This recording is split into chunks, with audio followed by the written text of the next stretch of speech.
Thousands of Africans across the continent rallied under the unified call of Hands Off the AES to express their solidarity with Burkina Faso and its revolutionary leader, Captain Ibrahim Traoré. Demonstrations were held in Burkina Faso, Ghana, and Liberia, led by grassroots organizations and people's movements.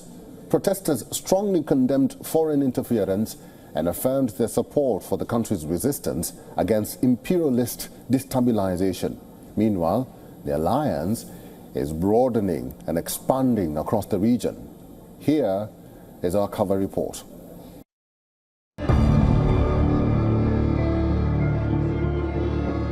For a fortnight, Ouagadougou has been boiling. Reason? Burkinabe are tired of how the West, in particular France and America, are mistreating their leader, Captain Ibrahim Traoré. Traoré has been making waves across the continent following a scathing comment made by a U.S. General, Michael Langley, when he appeared before Senate committee hearing on the U.S.-Africa call. I see this, and I don't mind calling them out, but Captain Traoré and Burkina Faso, as they know that both, whether it's their gold reserves, that is all those proceeds are just in exchange to protect the junta regime. Thousands of demonstrators gathered in Burkina Faso's capital, waving national flags and holding posters of their interim leader. The rally follows the junta's recent claim of thwarting a major coup plot against its rule. Addressing protesters, Burkinabe Prime Minister Jean-Emmanuel Ouedraogo said the protest action is to make imperialism tremble. Some will not sleep tonight, but their nightmare will last because we are standing ready until final victory.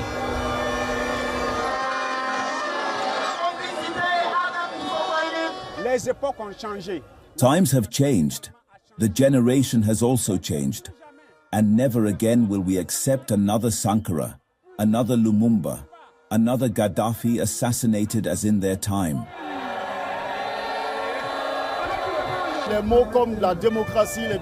Words like democracy, human rights, no one can teach that in Africa. The African continent was the first continent that produced democracy, but not that of the West, which consists of burning countries, burning continents that do not think like them. Here we are today so that our country remains standing, so that our continent remains standing. For the protests, the foreign ministers of Burkina Faso, Mali and Niger have supported a Moroccan initiative to provide them with access to Atlantic trade routes. This marks a significant shift in the geopolitical and economic landscape of West Africa.